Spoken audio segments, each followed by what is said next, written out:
They came at him from all sides, but he never broke. Alone against an entire German division, this teenager saved his entire company.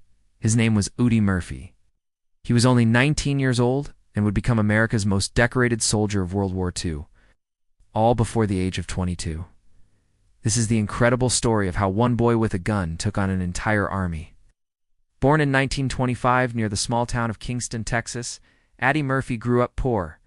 He had no money for fancy clothes or toys. In fact, sometimes he didn't even have enough to eat. Life wasn't easy, but Ozzy always did his best to help out.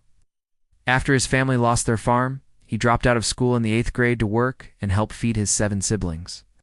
One day, while fixing a truck, he met an old mechanic who taught him how to drive.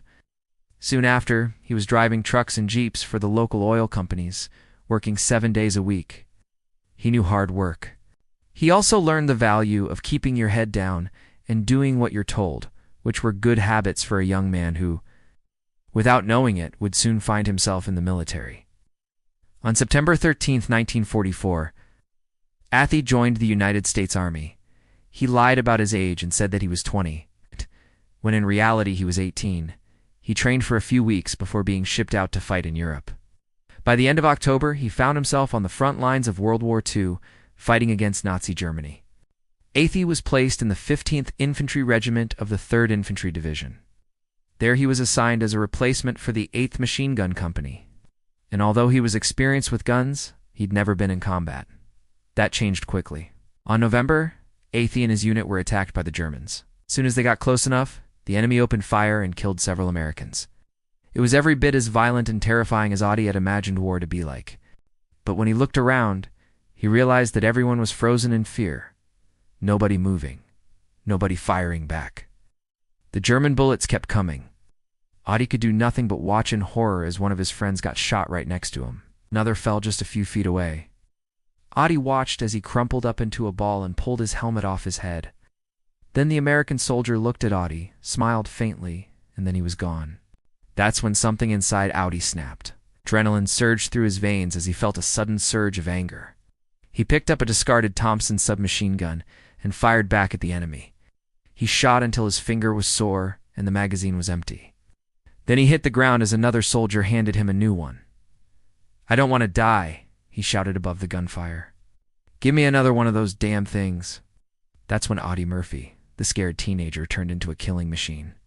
He fought for what seemed like hours, jumping from one position to another, firing at the enemy and reloading again and again. As he moved, he saw that the other soldiers were now shooting back too. They began taking out the Germans one by one. Then suddenly, everything went silent. The firing stopped and the shouting faded away. Adrenaline drained from his body, and he felt weak. He looked around, he realized that he was the only person still standing. All the other Americans had either been killed or wounded and fallen to the ground. And the Germans, they were gone too. All around him, Audie could see the bodies of the enemy littered across the field, and then he noticed something else. The machine guns that had been set up to protect the Americans were destroyed. The enemy had cut the wires and rendered them useless. Without them, the men had no choice but to stand there and fight in the open, picking them off one by one. That's when Audie knew he had saved his entire company. But he hadn't done it alone. One man covered him, providing suppressing fire so that Audie could move from one position to another. It was Private First Class Harold G. Shirley, a medic, who had seen more than his fair share of battles. As the battle raged on, Shirley made sure that Audie had plenty of ammunition. Eventually, the Germans ran out of bullets and retreated. The battle was over and Audie and the remaining Americans had won. But Audie's story was just beginning. For his actions that day, he was awarded the Medal of Honor, the highest award for valor in combat that can be given to a member of the U.S. military. President Akata S. Truman presented the medal to him in a ceremony at the White House. On November 1944, you exposed yourself to the terrific and repeated fire of the enemy in such a manner as to gain an advantageous firing position and personally to wipe out an entire enemy machine gun nest. At the same time, repelling a large-scale enemy attack and enabling your company to consolidate its position. Throughout this action, your skill in the use of your weapon was superb. No other soldier in the vicinity was able to inflict casualties on the enemy. because of the hazardous terrain which prevented dislodging from their emplacements. Your courage, skill, and aggressiveness in the face of the enemy are in keeping with the highest traditions of the military service and reflect great credit upon yourself. The 3rd Infantry Division and the United States Army. Audie was very proud of his medal, but it bothered him that some people thought he was a hero. He didn't feel that way about himself at all. He had simply done his job. But as news of his bravery spread, people began calling him the Texas Tornado and America's most decorated soldier. That's because Audie received 4 other medals for his heroic actions during the war. He received the Bronze Star Medal for his actions in the Battle of the Bulge, and for his efforts against the Germans in France. He was awarded the French Croix de Guerre with Palm. His Distinguished Service Cross was awarded for his actions in the defense of Holzweiler, France, where he single-handedly captured an enemy machine gun position. And finally, he received 2 Purple Hearts for being wounded in combat. When he returned home, he tried to get back to normal life, but he couldn't stop thinking about his friends who didn't make it back home. It bothered him that so many people had died for no reason. There's no sense in fighting wars, he said. All it does is make heroes out of men who didn't want to be heroes and martyrs out of the dead. After the war, Audie struggled to readjust to civilian life. He tried farming, but it just wasn't the same. He then decided to join the entertainment industry and pursue a career in acting. And almost immediately, he was cast in a movie about his own life, titled To Hell and Back.